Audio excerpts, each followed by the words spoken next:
기도 한번 드립시다. 자비로우신 하나님 감사합니다. 오늘도 이렇게 귀한 종들과 함께 신학을 공부할 수 있는 귀한 시간 주신 주님, 이 시간이 헛되지 않게 하시고 하나님께는 영광이 되고 저희들에게는 은혜와 능력이 되게 하여 주옵소서. 온전하신 사랑을 베풀어 주시고 능력과 권세를 주시어서 이 말세에 주님 사역 잘 감당하는 종 만들어 주시옵소서. 이 시간 시종을 주님이 맡아 주관하심을 부탁드리오며 주 예수 그리스도 이름으로 간절히 기도합니다. 아멘.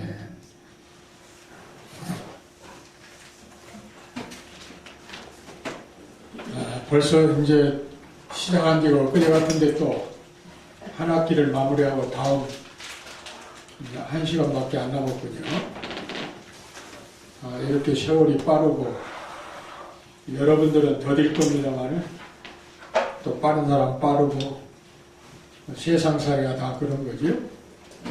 그래서 세상이 이렇게 보나 저렇게 보나 우리가 하나님의 편에 서서 볼 때 다 좋은 것이고 감사한 것이고 은혜로우신 것이고 은혜로운 겁니다.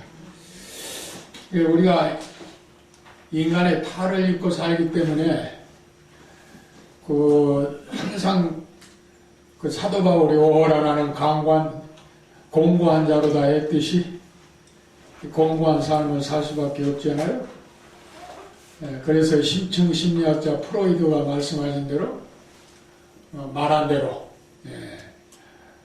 에고, 슈퍼에고, 이드는 인간의 본능이라고 그랬죠. 에고는 나, 자아, 슈퍼에고는 도덕적인 나, 도덕적인 자아지요. 그래서 항상 이드와 슈퍼에고 사이에서 에고인 내 자아가 갈등을 느낄 때가 많죠. 어디까지나 본능은 항상 야성적이고 또 인간 육신의 생각, 그래서 욕구가 항상 침범해 오지요. 먹고 싶은 욕구, 뭘 보고 싶은 욕구, 생각하는 욕구, 이런 모든 이 욕구는 이드에 해당하죠. 그래서 이게 이제 본능이죠, 본능. 어린 송아지가 엄마 소 뱃속에서 막 나오자마자 누가 가르쳐 주지도 않았는데 엄마의 젖꼭지를 찾아가거든요. 이게 이제 이드입니다. 본능. 짐승도 이제 본능이 있지만 인간의 다양한 본능. 그런데 이제 슈퍼에고라고 하는 도덕적인 본능이 있죠. 양심적인 본능. 그런데 이제 에고라고 하는 나. 이 나는 항상 이드와 슈퍼에고 사이에서 갈등을 느낀다. 그러니까 바울도 이제 그 사이에서 그렇게 힘들어한 거죠. 그래서 오라 나는 공고한 자다. 양 사이에 끼어가지고 그렇게 이제 고통을 당하는 바울의 탄원이요 탄식을 우리가 볼 수 있습니다. 우리가 이제 동물 가운데 노새라고 하는 거 있죠, 노새.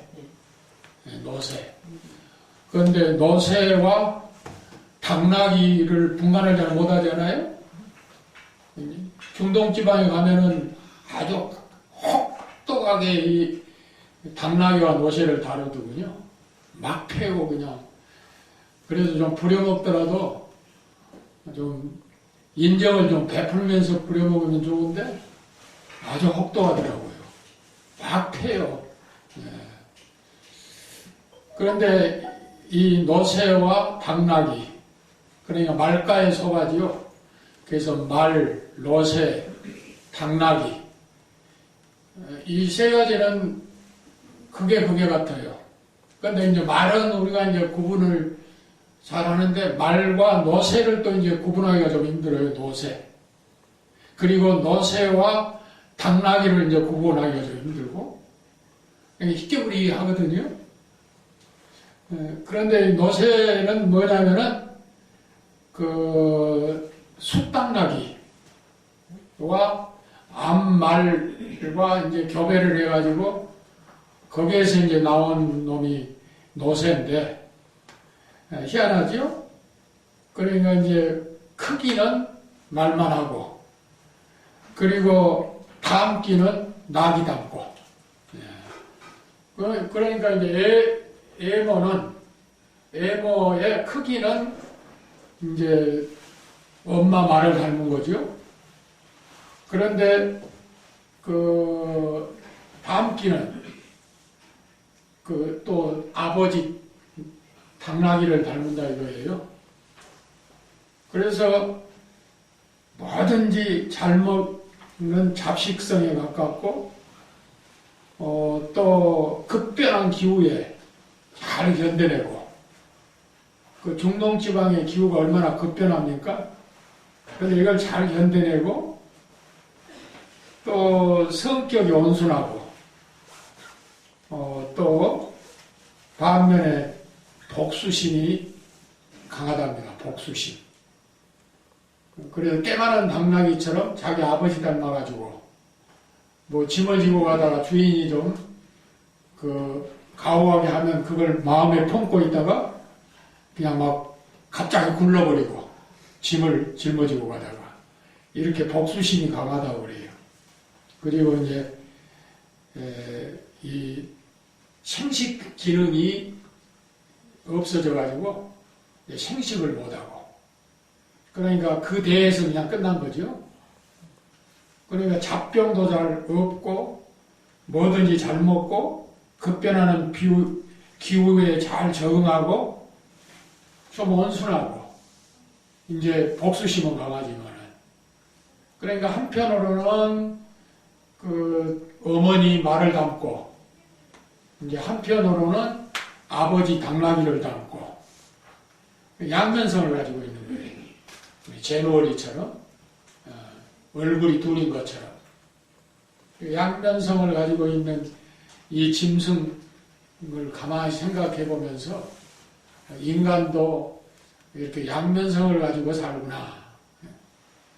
더욱이 우리 예수 믿는 사람은 우리가 예배 드릴 때나 아니면 은혜가 될 때 하나님의 뜻대로 살아야 되는데 하나님 그거 막 하거든요. 그런데 이제 세상에 공고한 일이 좀 부딪히고 세상 것이 암수벽을 때는 그게 어디로 딱 가버리고 또 그것만 보이거든요. 그러니까 자꾸 이렇게 살다가 이렇게 살다가 이렇게 살다 그거 이제 간 거예요. 그러니까 하나님이 미리 예정하셔가지고 점을 딱 찍어놓지 않으면 별로 구원받을 사람이 없을 것 같아요. 왜냐하면은 자꾸 이렇다 저렇다가 끝나버리니까. 아무리 내가 잘 믿고 주님 뜻대로 산다고 하지만은 그러나 그렇다 이거예요. 그래서 어떤 때는 아버지 닮고 어떤 때는 어머니 닮은 노새 같은 삶. 그게 이제 인간인데 오늘 88페이지를 보면요. 인간론이 좀 나오는데 인간론을 조금 하다가 이제 신론에 앞서서 끝났는데, 기독론에 앞서서 끝났는데, 이 인간론은 이제 골기억이 죄로 인해서 멸망받은 존재죠. 이 세상에 죄 없는 사람은 한 사람도 없다 이거예요. 아담으로부터 우리가 죄를 전가받았기 때문에. 자꾸 내가 해석을 해드렸죠. 알아듣기 쉽게. 왜 아담이 지금도 그래요. 믿는 사람도 그래요. 인식이 좀 부족한 사람들은 아이고 그냥 아담이 선악과를 따먹어서 우리가 이렇게 고생을 한다고 그러거든요.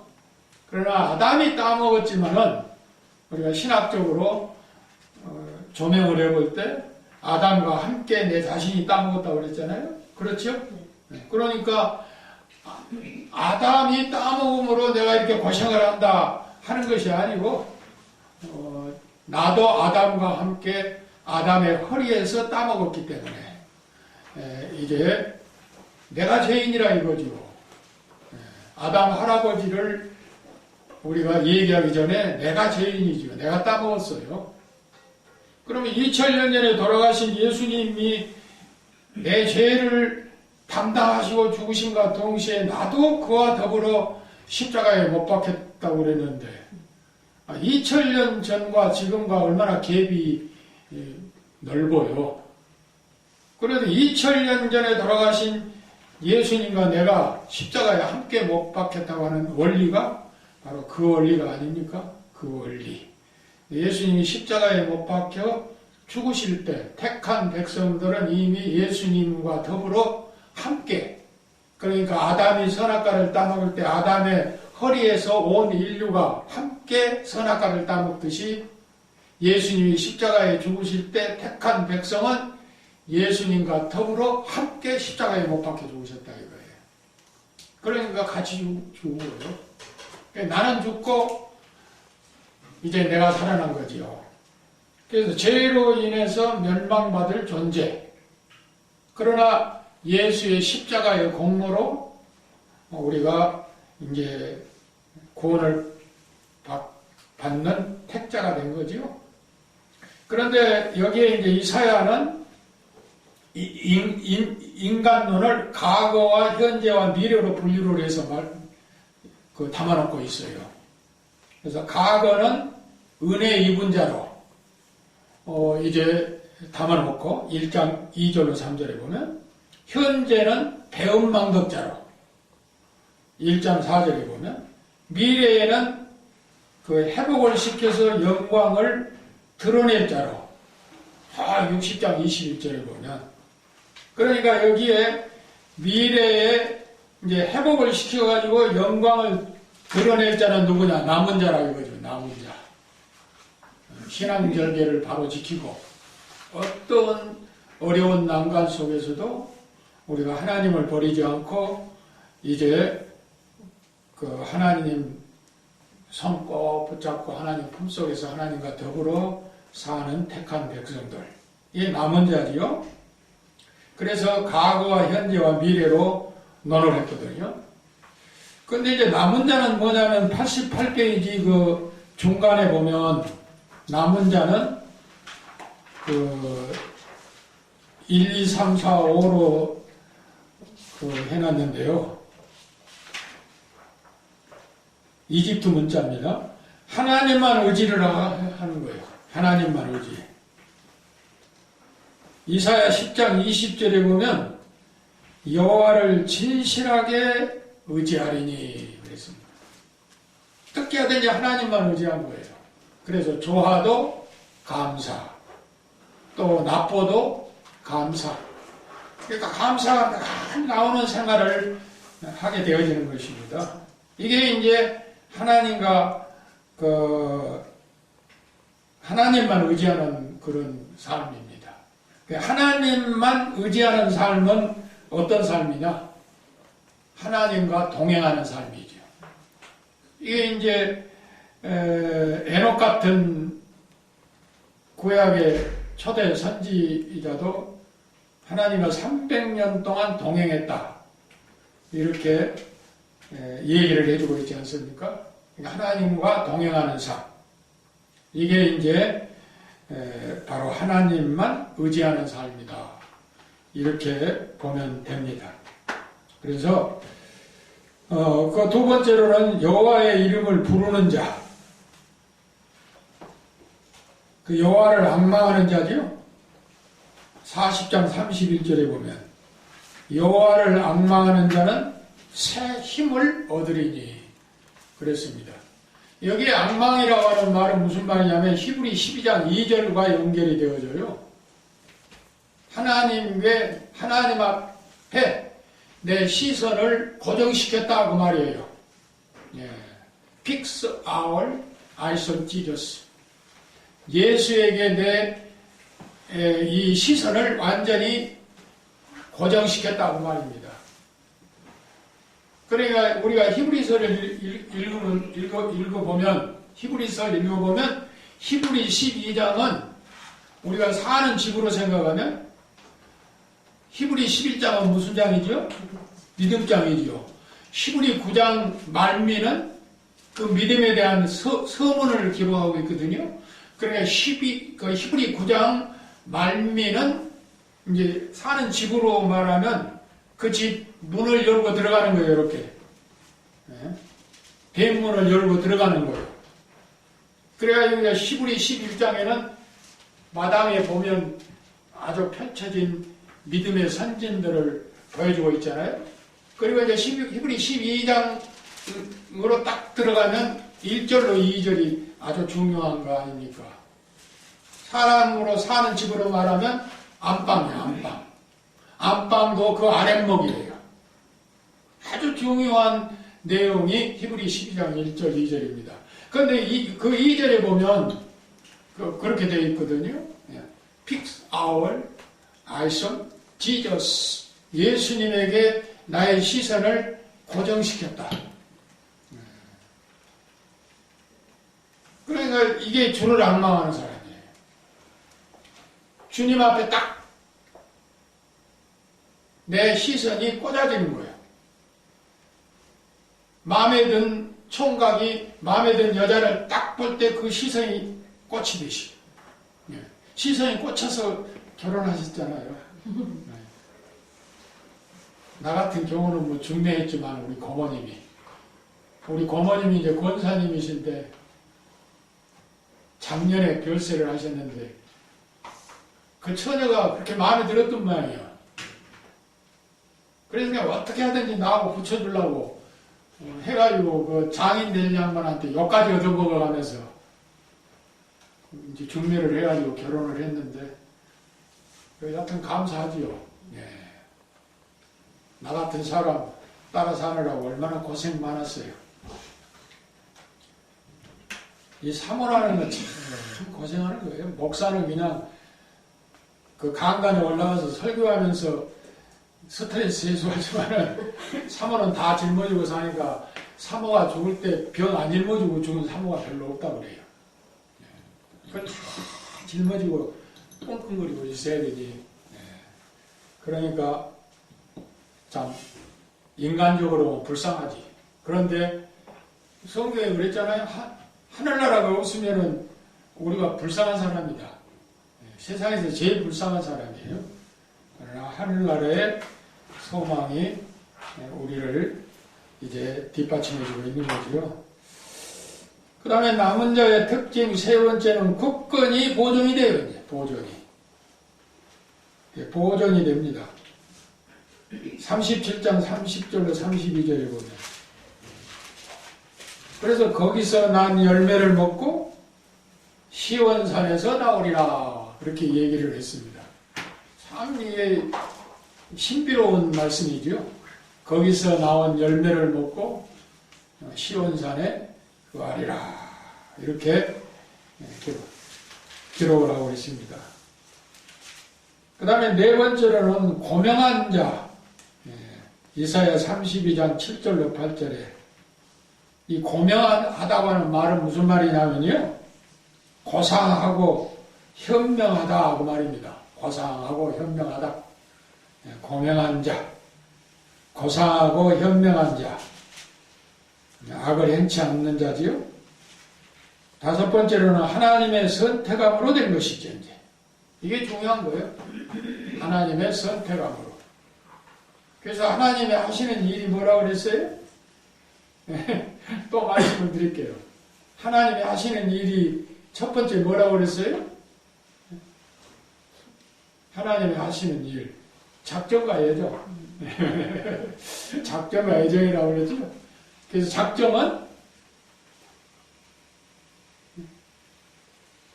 작정은 하나님의 구원하고 관련. 작정은 하나님의 그 보통, 특별이 아니고 보통이에요, 보통. 그런데 예정은 보통 특별이지요. 이 특별은 뭡니까? 구원이잖아요. 그러나 구원도 이제 어떻게 돼요? 선택과 요기. 근데 우리는 선택에 걸린 거예요. 선택에. 아주 중요한 거예요. 장로교 신학의 중심이라고도 할 수 있어요. 이 선택교리가. 이 선택교리를 비판하는 알미니스트는 그렇지 않잖아요. 그러나 우리를 하나님이 선택하심으로 되어진 거예요. 그 선택이 뭐냐? 우리는 누구로부터 지음을 받았느냐로부터 들어가야 돼요. 누구로부터 지음을 받았느냐? 하나님으로부터 우리가 지음을 받았잖아요. 그러니까 하나님은 토기장이로 비유를 했어요. 토기장이. 그러니까 우리는 흙이요, 흙. 그러니까 흙으로 빚어 만든 거예요. 그런데 만드신데 어떻게 했느냐? 특별히 인간과 짐승은 달라요. 짐승은 뭐예요? 한번 따라서 합시다. 호랑이는 호랑이처럼. 호랑이는 호랑이처럼 만들고, 사자는 사자처럼 만들고, 그런데 사람은 사람처럼 만들었어요? 그게 다른 거예요. 호랑이는 호랑이처럼, 사자는 사자처럼, 기린은 기린처럼 그렇게 만드셨어요, 권사님. 그런데 나라고 하는 사람은 사람처럼 만든 것이 아니고 하나님처럼 만들었어요. 위대하신 이 하나님의 손안입니다, 이게. 그러니까 하나님의 위대한 작품이고, 그 작품도 걸작품이 있어요. 그게 걸작품이에요. 그러니까 모든 짐승은 그 짐승처럼 만든 거예요. 그런데 모든 인간은 하나님처럼 만든 거예요. 사람처럼 만든 것이 아니고, 이게 창조주께서 창조하시는 창조의 과정 속에서 나타나는 인간의 창조의 특징 중에 하나입니다. 이게 아주 중요한 것이지요. 그러니까 토기장이 되신 하나님이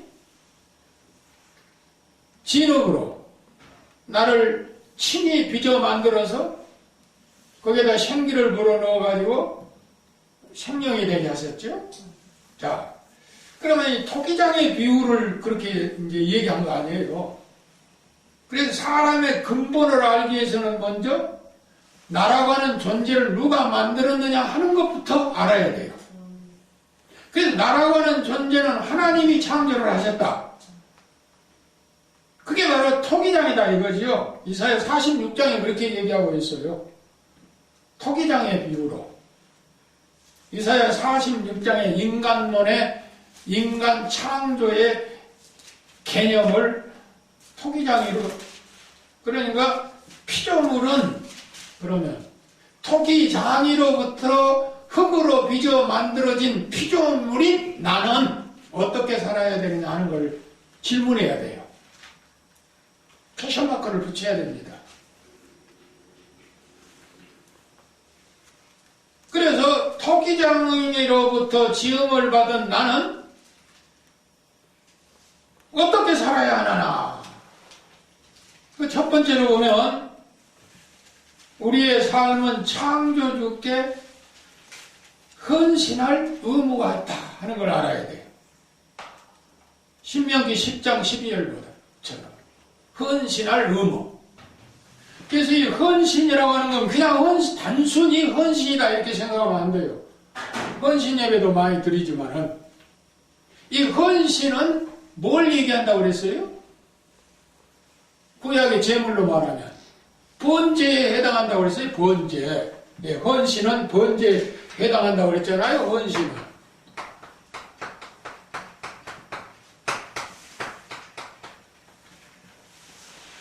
이 번제는 아주 올라라고 히브리어로 올라 모든 걸 다 태워서 올려드려버리는 것이 번제입니다. 그게 헌신이에요. 그게 우리의 예배고. 그런데 그렇지를 못해요.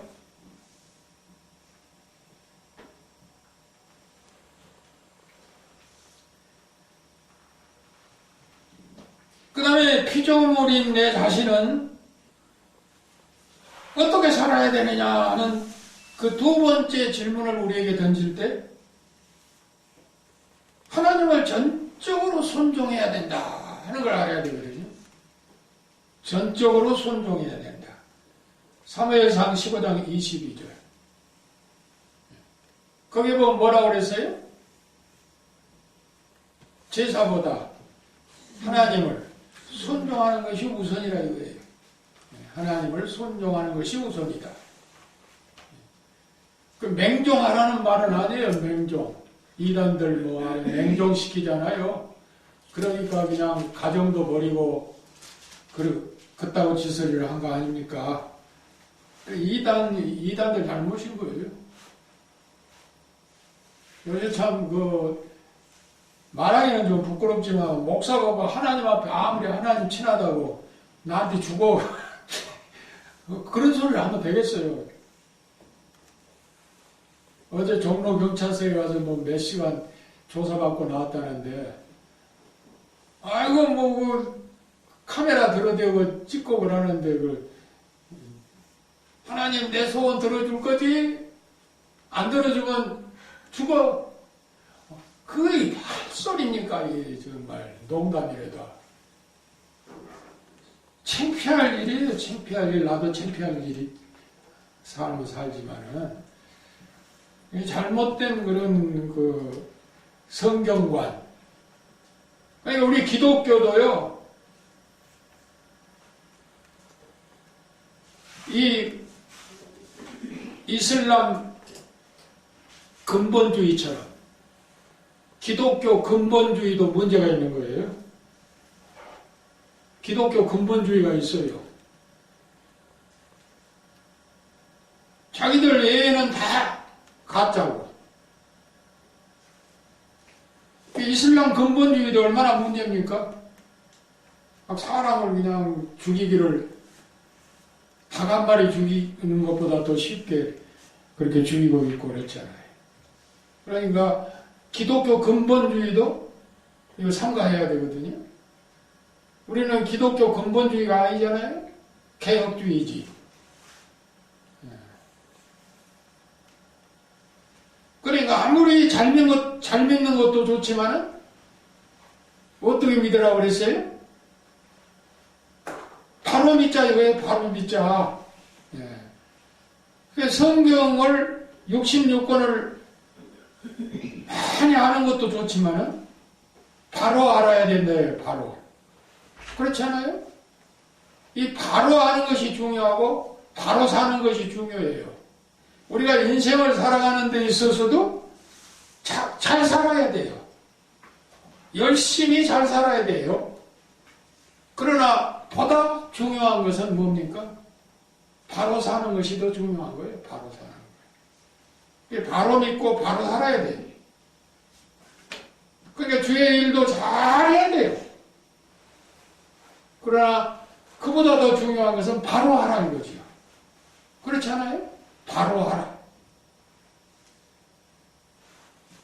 이걸 알아야 돼요. 이 교회가 그래서 다른 교회나 열심히 있고 교회 천정이 하늘로 날아갈 정도로 통성기도를 많이 해도 열심은 있지만은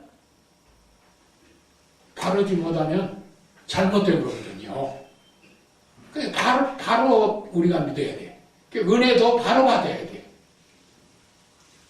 그렇지 못하면은 해악이 돼요. 아나무인이 됩니다. 자기밖에 없어요. 다 가짜예요. 잘못된 겁니다. 그렇기 때문에 바로 우리가 알아야 된다. 바로 믿어야 된다. 충성을 해도 바로 하고 그리고 이제 하나는 뭐냐면 창조주 하나님께 내 인생이 달려있다고 하는 걸 알고 살아야 돼요. 뭐라고 해도 창조주 하나님께 내 인생이 달려있어요. 시편 100편 3절에 보면 그분의 것이니까 나는 그분의 거예요. 질그릇이 네? 투정투정하면서 아이고 이렇게 반들반들한 좋은 그릇 네? 아침밥, 점심밥, 저녁밥 먹을 때 상위에 올라가고 대접받는데 나는 이 질그릇이 돼가지고 이거 뭐야 개밥그릇이나 하고 그러고 만드는 사람을 투정할 수 있어요? 투정할 수 없는 거예요. 만든 사람 마음이요. 그렇잖아요. 그러니까 내 인생이 어디가 조금 부족한 점이 있다 하더라도 만드신 그 하나님 앞에 우리가 불평할 수 있어요? 없어요? 없는 거예요. 질그릇이 만든 토기장이에게 불평을 할 수 없듯이 하나님으로부터 창조함을 받은 내 자신은 토기장이 되신 하나님 앞에 불평하면 안 돼. 왜 나는 이렇게 못나게 만들었나? 왜 코가 이렇게 생겼나? 할 필요 없는 거예요. 혹시 부족한 점이 있더라도 그 부족한 걸 우리가 주님의 은혜로 보완하는 거예요. 삭개오가 키가 적었어요? 컸어요? 키가 컸으면 예수님 만났을까요? 못 만났을까요? 추정하면. 우리가 추정을 해보자면 그런데 키가 적었기 때문에 예수님의 눈에 띈 거예요. 키가 컸으면 뽕나무에 올라갔을까요? 안 올라갔을까요? 그런데 키가 적었기 때문에 올라간 거예요. 그러니까 예수님의 눈에 확 띈 거예요. 그래서 예수님이 거기에 관심을 가지고 대화를 하신 거 아닙니까? 그래서 수지 맞는 역사가 나타난 거예요. 너 내려와. 난 네 집에 가서 유학해야 되겠다. 이거 어디에 참 황금 보화 덩어리 가지고 굴러 들어온 거지요. 오늘 저녁에 내가 네 집에 가서 자야 되겠다. 자기 집에 가서 대접을 하고 그 온 집이 구원을 이루게 되어진 그 중심에는 삭개오가 키가 적었기 때문에 그 적은 키 때문에 키 큰 사람들이 다 둘러서서 예수님 보고 있고 그 모든 인파에 예수님을 볼 수가 없으니까 뽕나무에 올라간 거 아니에요. 이게 예수님과 대화가 된 겁니다. 나의 부족한 약점을 이렇게 이용해야 돼. 이게 우리 피조물로서 해야 될 일이에요. 예. 불평만 할 것이 아니에요. 그리고 그분 뜻대로 살아야 돼요. 잠언 16장 4절처럼 조물주 쓰심에 합당하게. 만에 하나 천에 하나 내가 질그릇처럼 만들어졌다 하더라도 쓰는 주인이 귀하게 쓰는 귀한 그릇이 되어져. 예. 아이고 나는 부모를 못 만나서 이거 말하면 안 돼요.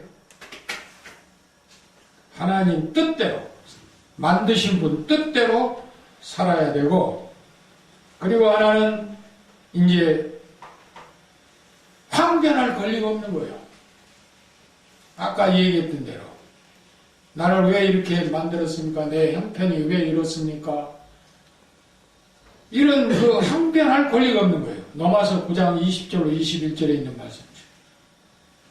그러니까 로마서 9장 20절로 21절은 이사야 64장 8절을 인용한 거예요.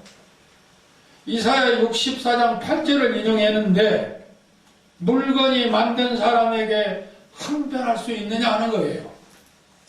예. 항변을 할 수 있느냐? 아주 불가능한 사실을 얘기한 거예요. 이 불가능한 사실을 얘기하는데 오늘 우리가 그 처지요. 우리는 피조물로서 창조주가 창조하신 창조의 피조물로서 항변할 권리가 없다 이 말입니다. 그래서 우리가 사는 그 자체를 감사하면서 피조물인 나는 하나님 앞에 순종하고 복종하면서 살아야 된다. 이게 이제 이사야서에서 우리에게 가르쳐 주신 인간론이에요. 인간론. 그래서 딱 결론적으로 하나 알 것은 모든 동물은 동물 그 자체처럼 만들었지만 오늘 우리 인간만은 특별히 하나님이 천사를 시켜 흙을 가져오기 위해서 친히 손으로 빚어 만드시되 사람을 사람답게 만들지 아니하시고 하나님처럼 만드셨다는 거예요.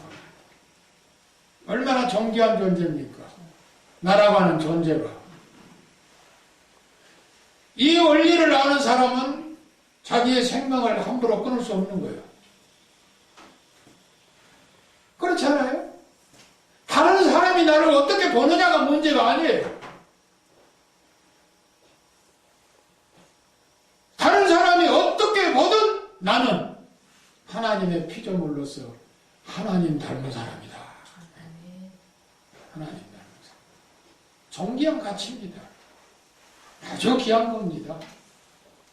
이제 이거를 아는 사람은 상대방도 그런 관점으로 보는 거죠. 아, 하나님의 피조물로 보는 거죠. 그래서 그 사람의 인격을 존중을 해주고 일본 놈처럼 조금 센 사람 앞에는 그냥 아주 굽실굽실 아이고 나 살려주시오. 조금 세지 못한 사람들은 또 아주 팍 발로 맞고 일본 놈들의 성격이에요. 그게 아주 그렇게 좀 자기보다 센 사람 앞에는 굽실굽실하면서 조금 못한 사람들은 발로 질근질근 밟고 아주 그 섬 사람들 특색입니다. 아, 우리나라 섬 사람이 아니라 섬 나라. 그래서 오직하면 예구라고 그랬어. 예구. 이 구자가 무슨 구자냐? 도적 구자예요. 도적 구자. 예구.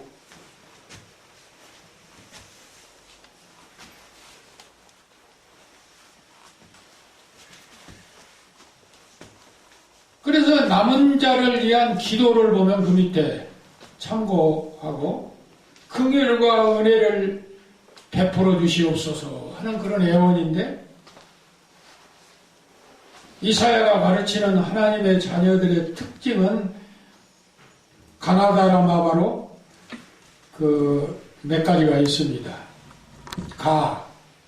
43장 1절에 보면 지명하여 부르신 하나님의 소유, 지명하여 부르신 하나님의 소유라고 그랬습니다. 소유. 이 소유는 하나님이 말을 할 때 뭐라고 하냐? 야곱 보고 장로님 뭐라고 그랬어요? 너는 뭐라고 그랬어요? 너는 내 것이다. 너는 내 것이다. 참 기가 막힌 말씀입니다. 너는 내 것이다. 너는 내 것이다 하는 이 말씀 속에는 뭐가 숨겨져 있느냐? 내가 책임져. 죽든지 살든지 내가 책임지겠다고 말이에요.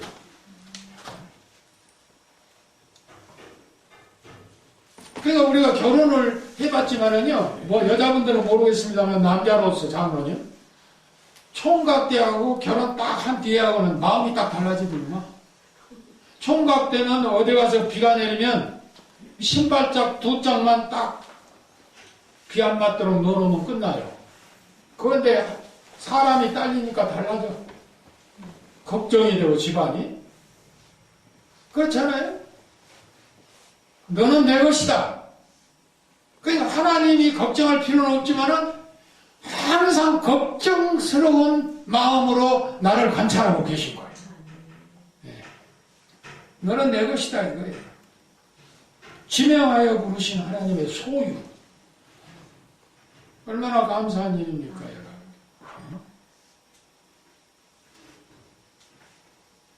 그 다음에 43장 4절 49장 5절에 보면 보배롭고 존귀한 자. 그러니까 여기에 보배롭고 존귀한 자는 특별해서가 아닙니다. 하나님의 절대 은혜예요. 특별해서가 아니에요. 새 잘났다고 까불고 그러면은 너 그럼 해라.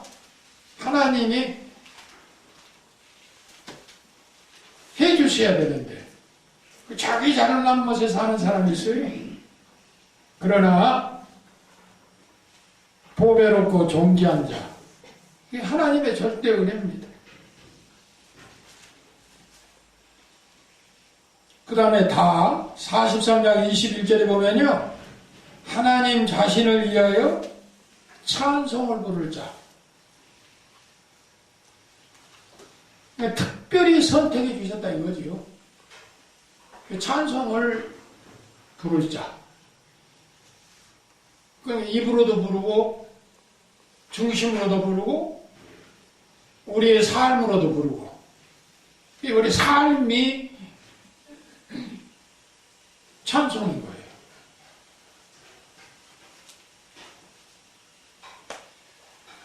그 다음에 41장 8절 10절에 보면 끝까지 사랑하여 구원할 자. 끝까지 사랑해서 구원할 자. 그러니까 우리가 제가 늘 얘기하잖아요. 택한 백성은, 한 번 택한 백성은 믿다가 혹시 타락할 수가 있는 거예요. 그러나 결국은 하나님 앞으로 끌어들인다 이거예요. 결국은. 여튼 손 떨어지기 이전에 하나님 앞에 고백하고라도 죽어요. 이게 하나님의 선택교리예요.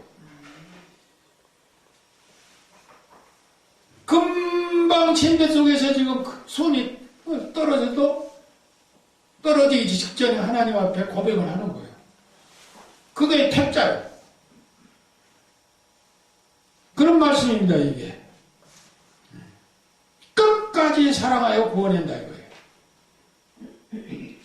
그리고 48장 9절에서 11절 보면 하나님의 자존심을 위해서라도 궁극적인 행복의 길로 인도하니, 하나님의 자존심을 위해서라도.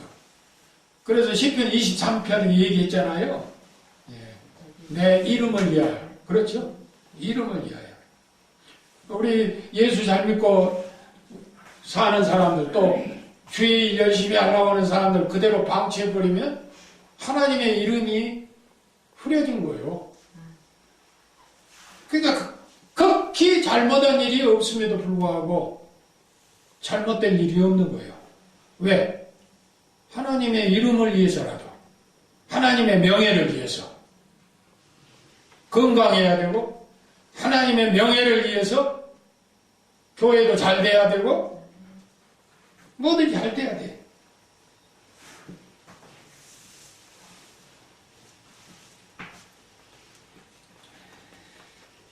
이게 이제 이사야서에 감춰져 있던 인간론을 토로한 것이고요. 그 밑에 이제 보면 기독관을 한번 살펴봅시다. 기독관. 이 기독관에 있어서는 뭐요? 메시아 사상인데, 하나는 임마누엘, 두 번째는 한 아이, 세 번째로는 고난받은 여호와의 종.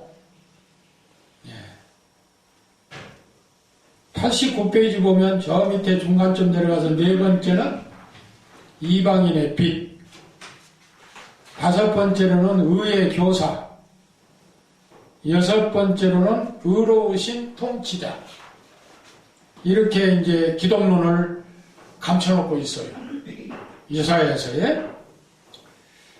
그런데 첫 번째 임마누엘, 이 말은 자주 말씀을 드렸기 때문에 잘 아시리라고 생각합니다. 임마누엘.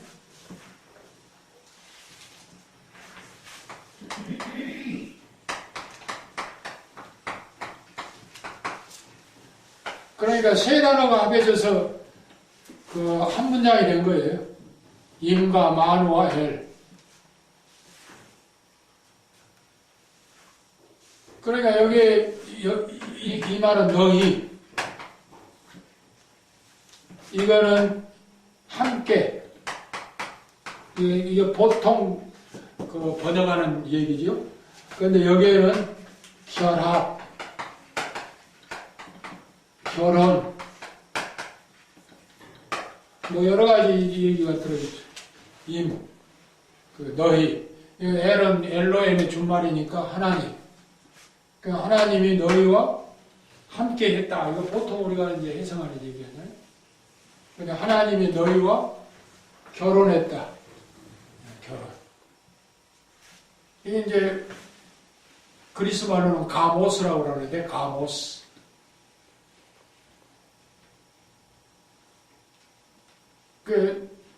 우리는 보통 이제 결혼, 혼인, 뭐 이런 식으로 얘기하죠. 결합. 그런데 이제 가모스, 그 라틴 말로는 샌드, 뭐 영어로도 샌드라고 하는데 보내다. 보냄을 받다. 그렇죠? 가모스라고 이제 그러는데, 그 임마누엘의 은혜가 바로 하나님이 신약 성도가 결혼하셨다고 말이죠. 그러니까 아까 그 말이 그 말이에요. 너는 내 것이니 내가 책임지겠다 이 말 아니에요. 그렇잖아요? 그러니까 결혼하기 전과 결혼한 후가 달라진다고 하는 건 바로 그 말이에요. 결혼하기 전에는 자기 혼자인데 결혼하고 나니까 딸린 사람이 있으니까. 그러니까 딸린 사람은 누구요? 너는 내 것이다. 예. 그래야 안 해요, 권사님. 예. 너는 내 것이다. 거기에는 뭐가 들었어요? 이제 나는 너를 책임져야 되겠구나. 그러니 이게 결혼이에요. 그러니까 하나님이 나와 결혼하는 거예요, 우리와. 신약 성도와. 그래서 신약 성도는 하나님의 뭐예요? 신부. 하나님의 신부예요. 그 예수님은 신약 성도의 누구? 신랑. 그 신랑 대신 예수께서 이 땅에 오실 때 우리는 이제 그분을 영접해야 돼. 신부로의 자격으로. 그 신약 교회는 신부요. 예수님은 신랑이요. 그게 임마누엘의 은총인 거예요. 임마누엘. 그러니까 이 임마누엘의 은총이 우리에게 임하기 위해서는 뭘 잘해야 되느냐? 에? 뭐 또 나가냐? 할렐루야를 잘해야 돼. 할렐루야. 네, 할렐루야 막 그냥 범벅인 교회도 있죠. 한 잔 먹고도 할렐루야. 동네 집사가 있어요. 원래 집사는 서리 집사가 있고 안수 집사가 있거든요. 원래 성경에는 서리 집사가 없어요. 안수 집사지. 근데 서리 집사를 내놓은 것은 이제 법으로 만들어 놓은 거예요. 평법으로. 원래 안수 집사예요. 근데 서리 집사는 1년에 한 번씩 꼭 임명을 해야 돼. 연말 연시에. 임명 안 하면은 아니에요. 너는 이제 집사가 아니다 하는 거거든요. 임명 안 해버리면. 그래도 집사야. 한 번 집사 된 사람 집사 아니라고 부르는 건 나 못 봤어요. 네? 임명 안 해도 집사님이요. 이걸 동네 집사라고 하는 거예요. 동네 집사. 우리 기독교에 동네 집사가 많아요. 그러니까 이 동네 집사가 한 잔씩 걸치고 할렐루야도 하고 아멘도 하고 그래요. 돌아다니면서. 그러니까 웃기는 얘기라고 하겠지만은 한 잔 해야 할렐루야가 더 잘 나온다고 그러고. 참 웃기는 일도 많아요. 그런데 바로 이 임마누엘의 은총은 언제 나타나요? 구약에 지금 이사야서에서 그 말씀하신 이 임마누엘의 은총이 언제 나타난 거예요? 신약에 나타난 거예요, 신약에. 신약에 나타날 때 예수님이 잉태했을 때 우리 하나님 뭐라고 그랬어요? 그가 나거든 누구라 하라고 그랬어요? 임마누엘이라 하라. 그러니까 예수님이 임마누엘이에요. 예수님이. 그러니까 예수님은